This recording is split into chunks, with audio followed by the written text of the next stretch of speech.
A paz do Senhor, irmãos, que bom nós estarmos juntos mais uma vez. Eu sou o pastor Emerson e é sempre bom ter você conosco aqui na nossa escola bíblica online, e principalmente agora que nós estamos nos encaminhando para o final do primeiro trimestre de 2022. Neste trimestre nós estamos falando sobre a supremacia das Escrituras. O ano passado nós tivemos aquela pegada a respeito de pentecostalismo, da nossa visão pentecostal, estudamos os livros de Reis e nós começamos esse novo ano falando a respeito da palavra de Deus. Se você ainda não sabe, o nosso próximo tema da nossa revista, nós vamos falar sobre o Sermão da Montanha, sobre os princípios do reino. Eu vou deixar aqui para você, certo, uma imagem já da nossa nova revista. Você já pode ir pesquisando, estudando, vai ser algo muito bom para as nossas vidas. A lição de hoje é a lição de número 11, a qual nós vamos tratar dos seguintes temas: Lucas e Atos, o modelo pentecostal para hoje. Tá? Então o que nós vamos ver? Nós vamos dar uma passada por esses dois livros, tá? E nós vamos ver o que o pentecostalismo de hoje tem a ver com a ideia de Lucas, quando ele transcreve o que a igreja vivia. Tá? Só para nós já termos de introdução, todos nós sabemos que tanto Lucas quanto Atos foram escritos por evangelista Lucas. Lá em Colossenses, Paulo vai dizer que ele é um médico amado, ou seja, ele acompanhava os apóstolos, ele com certeza cuidava dos apóstolos, mas a grande pegada de Lucas aí, quando ele vai escrever os seus dois livros, o seu evangelho e o livro de Atos, é que Lucas escreve de uma forma diferente dos outros. Por que diferente? Primeiro, todos os outros escritores do Novo Testamento e também do Antigo Testamento, eles eram judeus, ok? Todos eles. O único personagem não judeu que nós vamos encontrar no Antigo Testamento é Ruth. Lembra que Ruth era moabita. Agora Lucas é grego, ele é de família grega. E até quando nós vamos ver a escrita ali do Evangelho de Lucas e de Atos, é o grego mais polido que nós podemos ver. Continua sendo o grego koiné, que era o grego popular, mas é um grego mais cheio de detalhes, mais rico em palavras de maior importância. Então, Lucas era uma pessoa estudada, ok? E o que mais nós podemos compreender? Que quando Lucas ele vai escrever o seu evangelho, ele não está pensando em escrever um evangelho, mas ele vai trazer um relato histórico. Vá lá para Lucas capítulo 1, também Atos capítulo 1. Você vai deixar bem claro que o excelentíssimo Teófilo, possivelmente um homem muito rico da Grécia, alguém que havia se convertido ao judaísmo e agora estava se convertendo também ao cristianismo, ele vai possivelmente assalariar Lucas, certo? Para que Lucas transcreva para ele. Isso, irmãos, não era uma prática fora do normal. Muitas pessoas ricas e importantes pagavam, para historiadores escreverem a sua história. Então, quando Lucas, que ele não é um apóstolo direto de Jesus, Lucas provavelmente ele era um companheiro de Paulo nas suas viagens, e ele conhecia os demais apóstolos, ele teve contato com todos os outros, com Marcos também, com Pedro, e ele vai fazer o quê? Ele, como um bom historiador, ele vai pegando os fragmentos da história. A primeira coisa que Lucas vai fazer, e você vê isso muito nítido, que o texto de Lucas é similar, é semelhante, é sinótico, parecido com o texto de Marcos, com o evangelho de Marcos. Marcos foi o primeiro evangelho a ser escrito. Provavelmente, quando Marcos escreve, Marcos está colocando no papel as memórias do apóstolo Pedro, certo? Então, Marcos também tem essa ideia que a família de Marcos já estava mais próximo do evangelho. Se você for lá para o livro de Atos, quando Pedro é solto da prisão, para onde vai o apóstolo Pedro? O apóstolo Pedro vai para a casa da irmã Maria, que ela é aparentada ali do evangelista Marcos. Barnabé, né, que vai levar Paulo, vai buscar Paulo e vai acompanhar Paulo, vai ser o discipulador de Paulo nos seus primeiros anos de fé, era tio de Marcos. Então Marcos, ele tem essas fontes frescas, ele acompanha Pedro e ele registra o seu evangelho. Então o que Lucas vai pegar? Lucas vai pegar o esboço de Marcos e vai começar a acrescentar detalhes, ok? Se esse vídeo já está sendo bênção para você, faz o seguinte, deixa o seu joinha aí, clica no joinha e vai aqui no comentário, escreve ali, hashtag, certo, joguinho da velha, hashtag estou presente, tudo junto, tudo emendadinho, ok? E eu vou saber que você está acompanhando o vídeo conosco, vamos bater um papo ali no comentário, tá? Continuando, então ele pega o esboço de Marcos e ele vai fazendo o quê?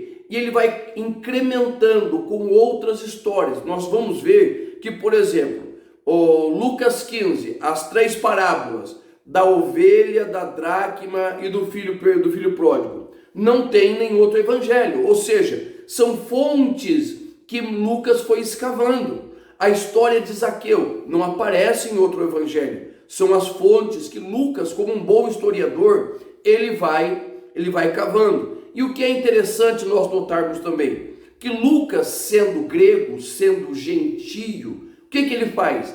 Ele vai priorizar no seu evangelho. Todas as vezes que Jesus fala com gentio, que Jesus trata com alguém que não é judeu, Lucas vai mostrar o carinho, o respeito, vai mostrar a missão de Jesus em trazer as pessoas para o reino de Deus. Então Lucas, ele é um servo de Deus, um cristão convicto, mas também ele é um historiador. E como bom historiador, ele vai narrar o seu evangelho, trazendo fatos, trazendo histórias que nenhum outro evangelista vai trazer. É por isso, irmãos, que é importante nós compreendermos a história de Lucas, porque o final do evangelho de Lucas é o gancho para o começo de Atos dos Apóstolos. Pegue na sua Bíblia, pegue lá, leia o final de Atos, o final de Lucas e leia o começo de Atos. E você vai ver o quê? Que a história ela foi feita para se complementar. No primeiro livro, Lucas vai informar ao excelentíssimo Teófilo sobre a vida e o ministério de Jesus. Este Jesus que estava mudando, revolucionando toda a Jerusalém, toda a circunvizinhança. E em Atos, o que Lucas vai fazer? Ele vai trazer para o excelentíssimo Teófilo a continuação do ministério deste Jesus através dos seus servos, dos apóstolos, dos enviados, porque, por exemplo, nós temos ali a história de Filipe, e Filipe não era apóstolo, ele era primeiramente um diácono, depois um evangelista. Então, o evangelho de Lucas, o livro de Atos, são fontes históricas e confiáveis daquilo que Jesus começou a fazer e os seus discípulos continuaram. O nosso textuário, ele vai dizer assim, olha, e todos foram cheios do Espírito Santo e começaram a falar em outras línguas, conforme o Espírito lhes concedia que falassem. Atos capítulo 2, versículo 4. E a verdade prática diz assim, a atividade do Espírito e suas implicações na vida cristã são o padrão bíblico adotado pelo crente pentecostal. Preste atenção no que eu vou te dizer. No Evangelho, em Atos capítulo 2, vai dizer que todos foram cheios. Qual é a premissa da vida cristã? É ser cheio do Espírito. Não é somente no culto, mas é ser cheio do Espírito em todos os momentos, em todas as circunstâncias. E ser cheio quer dizer o quê? Que não existe espaço para outra coisa. não existe espaço para o nosso eu, não existe espaço para os nossos desejos, não existe espaço para o pecado, não existe espaço para os pensamentos que nos afastam de Deus. Então, o padrão de vida do crente, do cristão, da nova aliança, do Novo Testamento, é ser cheio do Espírito Santo 24 horas por dia. Para quê? Para não pecarmos contra o Senhor. É isso que Paulo escreve lá no 1 Tessalonicenses, capítulo 5. Ele vai dizer assim: irmãos, olha, não extingais o Espírito, ou seja, não deixe ele acabar, não deixa ele ser excluído da sua vida. Nós precisamos ser cheios do Espírito Santo de Deus. E é isso que nós vamos encontrar no nosso primeiro tópico. O primeiro tópico diz assim: o Evangelho de Lucas, o Espírito Santo no ministério de Cristo, certo? E o primeiro tópico diz assim: o Espírito Santo no Evangelho. Mas antes disso, você já se inscreveu no nosso canal? Existe um botãozinho aqui escrito inscrever-se.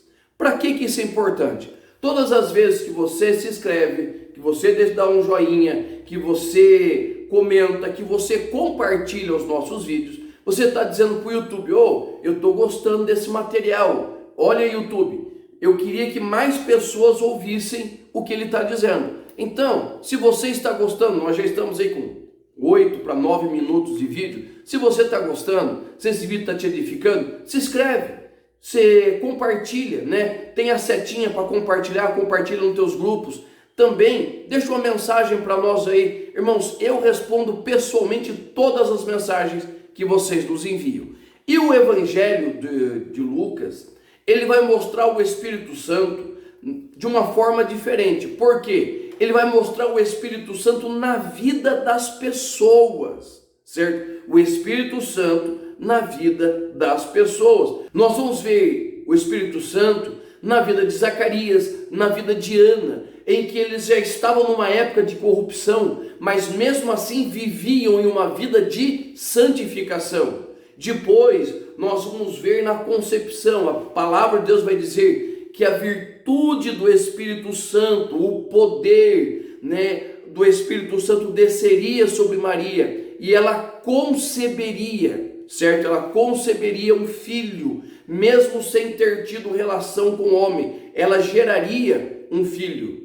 E é tão interessante ver o que acontece, que quando Maria, ela vai ao encontro de Ana, quando chega ali e elas se encontram, a Bíblia vai dizer que o feto que está na barriga de Ana, ele se convulsiona, ele fica cheio de poder ali dentro. É o Espírito Santo que estava tomando conta daquele que seria o precursor do Messias, ou seja, ele é cheio do Espírito Santo.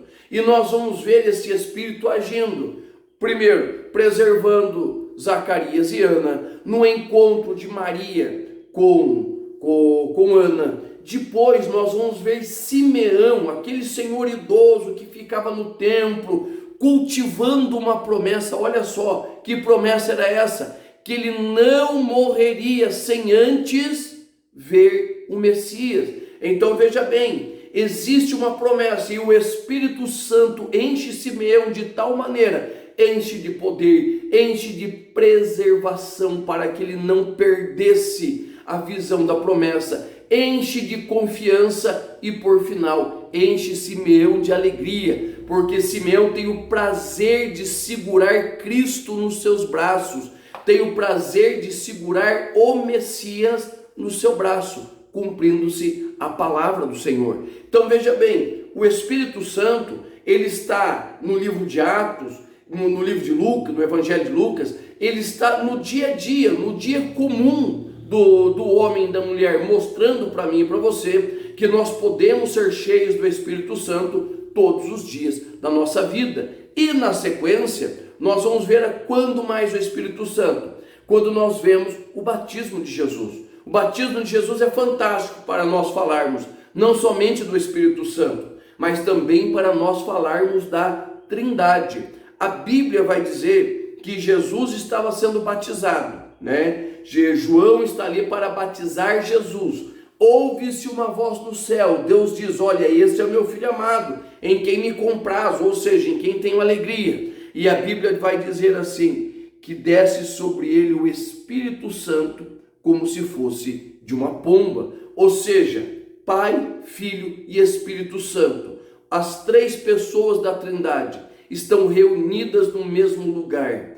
O Pai confirmando que aquele que estava sendo batizado era o seu Filho, e o Espírito Santo vindo para lhe encher de poder, para ele viver uma vida de santificação aqui nesta terra. Então é muito importante nós compreendermos isto, que em todo o tempo o Espírito Santo esteve agindo, não somente na vida de Jesus, mas de todos aqueles que, com uma visão e uma devoção santa ao Senhor, têm fugido do mundo. E é muito interessante pensar nessa questão de Jesus cheio do Espírito Santo para não pecar. Vamos deixar bem claro, certo? Quando Jesus chega lá no Monte da Tentação, certo? Ele está em jejum, 40 dias, 40 noites, e o maligno vai tentá-lo. Ele vai tentá-lo naquilo que é humano. Por quê? Porque Jesus é divino, ok? Jesus não tem a tendência que eu tenho, que você tem, o desejo que nós temos pelaquilo que é errado, pelo pecado. Lembra dos nossos pais, Adão e Eva? Eles tinham uma natureza humana, certo? Eles tinham um desejo humano. O Senhor falou: não coma da árvore. Eles foram lá e comeram da árvore, tá? Isso daí é a nossa tendência.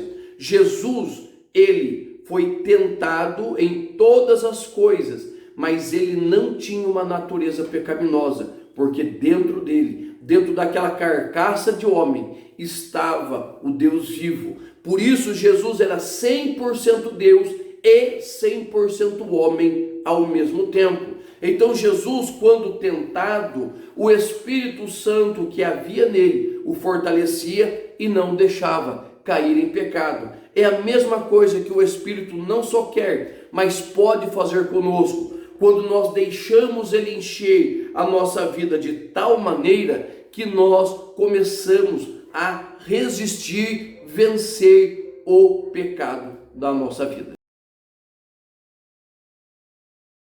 Agora no tópico 2, nós vamos falar sobre Atos dos Apóstolos, o Espírito Santo no ministério da igreja.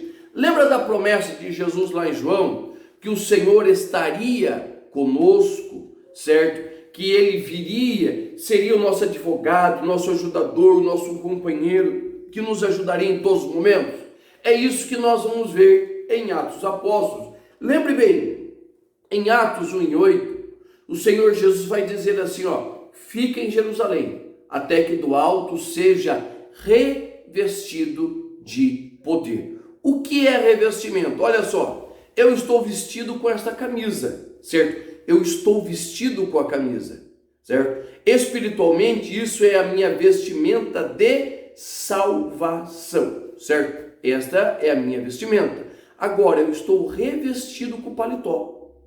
Este revestimento é o revestimento de poder, certo? Poder do Espírito Santo. O paletó, ele não é nada, ele deixa mais bonito, né? Ele demonstra quando eu estou no púlpito que eu sou pastor, sou obreiro, alguma coisa assim.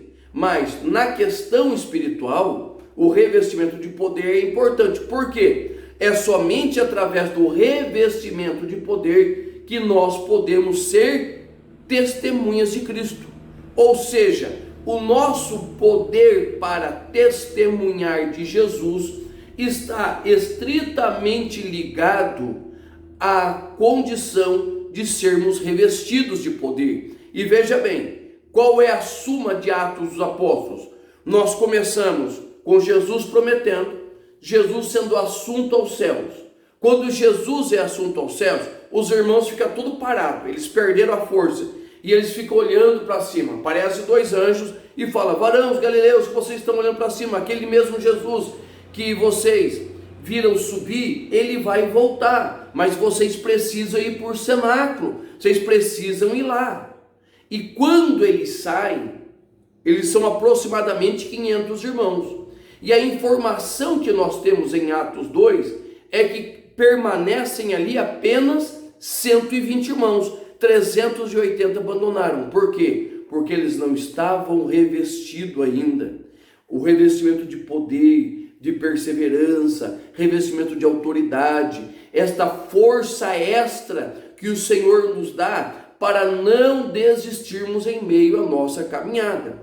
Irmãos, eu sou pastor há 21 anos, 21 anos pastoreando. Eu já pastoreei igreja de tudo quanto é tipo, igreja muito pequena, igreja quase fechando, e já pastoreei igrejas grandes, muito grandes. Então há 21 anos eu servo a Jesus. E o que acontece? Nesses 21 anos, muita luta já teve.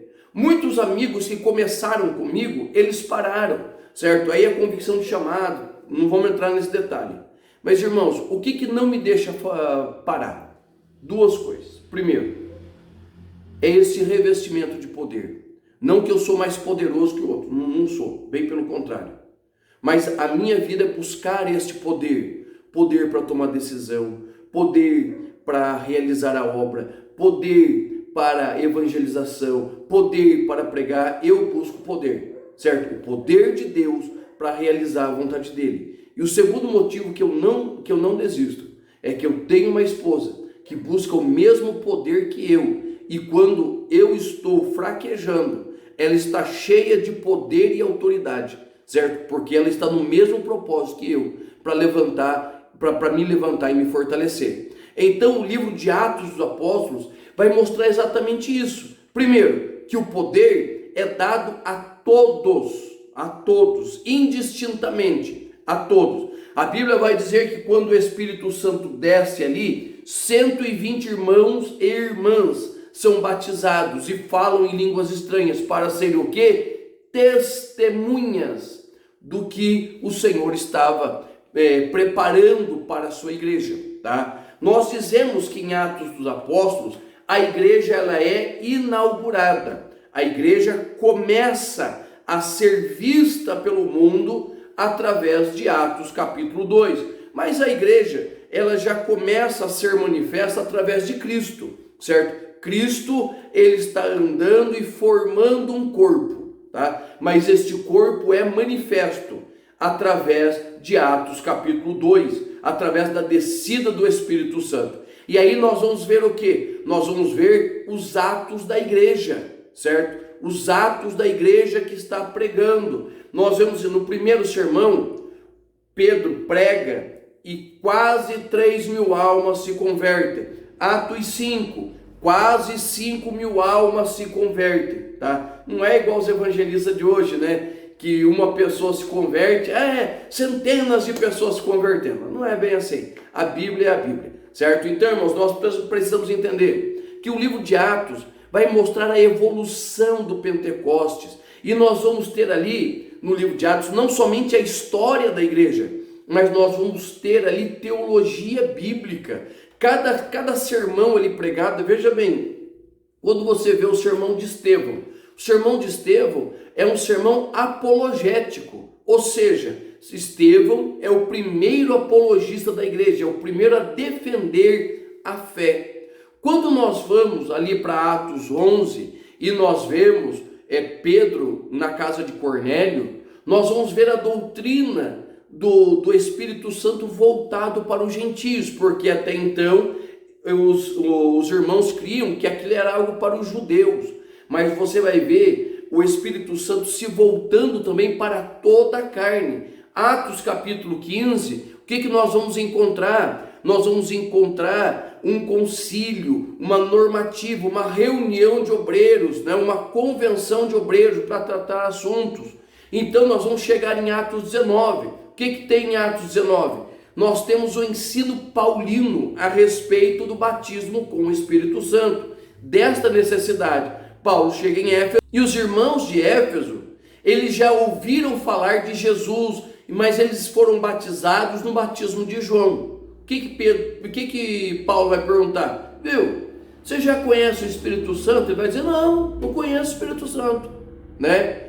E logicamente, Lucas vai registrar o que Paulo falou de uma forma resumida, mas com certeza Paulo vai trazer para eles um esclarecimento de tal maneira que eles conhecem a doutrina do Espírito Santo. E quando Paulo lhes estende a mão, eles são batizados e falam em línguas. Então nós vamos ter eles sermãos, pregações que vão fazer a base teológica da igreja. A igreja não é só doutrinada nas cartas, mas nos evangelhos e em Atos dos Apóstolos. Nós vemos doutrina, nós vemos palavra, nós vemos o fortalecimento do povo de Deus através da palavra do Senhor. E olha só, o nosso terceiro e último tópico, ele fala assim, um modelo pentecostal para a igreja dos nossos dias. E de novo ele vai falar sobre o revestimento de poder. Irmão, ser revestido de poder não é uma bênção, é uma necessidade da igreja. Tá? É uma necessidade por quê? Porque a salvação em Cristo Jesus é algo que nós temos do que de mais precioso. Pense você, certo? Pense você. Você almoçou, certo? E vai ajudar a sua esposa na cozinha. Você está com uma camisa bonita, certo? Limpinha. Você vai ter que sair depois. O que você vai fazer para que você possa ajudar a sua esposa e você não venha sujar a sua vestimenta? Você vai colocar sobre você alguma coisa que te proteja. Você vai pôr um avental, certo? Esse avental, o que está fazendo? Ele está te revestindo. Quando Paulo vai falar da armadura da fé na carta aos Efésios, ele está falando exatamente isso, que tudo é posto sobre o quê? Sobre uma vestimenta. Você está revestindo de toda a armadura de Deus, essa preparação. E nós precisamos compreendermos que o batismo com o Espírito Santo, nós temos uma linha de protestantes, de crentes, que eles são cessacionalistas, ou seja, na ideia deles, o batismo com o Espírito Santo, os dons espirituais, eles cessaram quando o último apóstolo morreu, que o batismo com o Espírito Santo, os dons, era apenas para aquela época. Mas nós cremos e sabemos, principalmente nós pentecostais, batizados com o Espírito Santo, que nós falamos em línguas estranhas, línguas que não são conhecidas, né? Então, o revestimento de poder, ele é importante para isso, para a evolução do trabalho, certo? Para que o trabalho seja dinâmico. Irmãos, o que as pessoas gostam muito dentro das igrejas pentecostais? Que as nossas igrejas são dinâmicas, elas se mexem, elas têm vida, elas respiram, certo? Existe aquele ardor pentecostal quando nós glorificamos, adoramos o Senhor, né? Pode ser até que a igreja ela não seja uma igreja barulhenta, mas você vai vendo aquele ardor na palavra, e ouve a palavra, e se alegra na palavra, e responde a palavra com glória a Deus e aleluia, sente a palavra. Isto é o ardor pentecostal. E por que nós temos isto? Porque nós recebemos o batismo com o Espírito Santo. E este batismo nos fortalece, e nos ajuda, e nos ampara, e nos dá condições de continuarmos mais para frente, tá? Lógico que hoje nós temos muitos exageros no nosso meio, certo? Muita coisa. Esses dias eu recebi um vídeo que, eu não sabia se eu dava risada, se eu chorava. O que tinha no vídeo? Tinha um pastor enchendo uma bexiga, né? Enchendo a bexiga aqui, certo? Deu nó e estava vendendo por R$500 aquela bexiga. Que quando você estourasse aquela bexiga dentro da sua casa, o ar que estava ali tinha um hálito daquele pastor, e ela iria encher toda a casa, e toda maldição, enfermidade, que um punhado de coisa, ia ser curado. Lógico, por R$500, meu filho, até levitar, tinha que levitar, né? Irmão, são exageros que nós estamos vendo, tá? No nosso meio. Mas um pentecostal de verdade, ele conhece primeiro que ele fala em línguas estranhas, E o falar em línguas estranhas é para quê? Para que ele seja edificado. 1 Coríntios, capítulo 12, Paulo vai normatizar, Paulo vai explicar sobre as línguas estranhas, essa importância e essa necessidade de sermos cheios do Espírito Santo, para falarmos em outras línguas, glossolalia, línguas desconhecidas. Por outro lado, existe também um outro evento chamado xenolalia, xeno, de povos, né? Línguas dos povos, a língua que os povos falam, que muitas vezes a pessoa é batizada não com uma língua estranha. Por exemplo, eu falo língua estranha, eu não entendo, certo? Se não tiver ninguém que interprete, ninguém entende. Mas existe a xenolalia. O que acontece? São pessoas que o Senhor reveste de um poder tal que ele vai pregar em determinado lugar, e quando ele começa a falar em línguas estranhas, é a língua nativa daquele lugar. Isso é xenolalia. Então é importante nós compreendermos, irmãos, esta necessidade de sermos batizados, buscar o batismo, incentivar os seus alunos a ser batizado com o Espírito Santo, a buscar falar em novas línguas e não somente se contentar em falar em línguas, buscar os dons espirituais e não somente para ficar com eles, para dizer eu tenho isso ou aquilo, mas para você ser usados por Deus. Eu sempre digo que o batismo com o Espírito Santo e os dons espirituais são ferramentas. Eu, por exemplo, eu trabalho de pedreiro aqui na igreja, pedreiro, pintor, eu faço de tudo um pouco, né, aqui na igreja, tá? Então eu tenho pelo menos 3 caixas de ferramenta. Eu tenho uma caixa de ferramenta geral, chave de fenda, pito, coisa arada. Eu tenho uma caixa de ferramenta que é a minha caixa de construção, um martelo, marreta, talhadeira, colher de pedreiro, nível, plumo, e eu tenho uma outra caixa que é mais para trabalhar com a parte de pintura. Daí eu vou ter pincel, eu vou ter fita, eu vou ter rolo, eu vou ter lona, um punhado de coisa. Para quê? Para eu poder fazer o serviço. Ou seja, cada evento, cada serviço precisa de uma ferramenta. É por isso que é importante que nós compreendamos que o Senhor, ele tem dons para a igreja. E isso fica manifesto no livro de Atos. Atos, ele não mostra somente o mover da igreja, mas ele mostra os dons sendo usados e cada um usado naquela ferramenta que lhe é própria. Veja bem, Pedro está pregando para os gentios. Pedro vai lá na casa de Cornélio, mas não é muita praia de Pedro. Pedro, ele vai ficar livre com facilidade para falar aos judeus. Então o que Deus vai fazer? Deus vai levantar um homem chamado Paulo. Paulo não vai pregar, Paulo prega aos judeus sim, mas o foco de Paulo é pregar aos gentios. Então, irmãos, é muito importante nós compreendermos esta visão, nós termos essa noção que o Senhor Deus, ele não só quer, mas ele vai te batizar com o Espírito Santo. Ele vai te dar os dons, porque a Bíblia deixa bem clara que os dons são dados a cada um como ele quer. Então o Senhor, ele tem ferramentas para nós, e nós precisamos olhar para Lucas, olhar para Atos dos Apóstolos e ver que a igreja é poderosa e ela está nas mãos do Senhor, o Senhor que lhe salva e lhe guarda. Tá bom? Irmãos, nós estamos encerrando essa lição e nós já estamos nos preparando para a lição de número 12, que o tema é o seguinte: as epístolas instruem e formam os cristãos. Eu te espero na lição de número 12.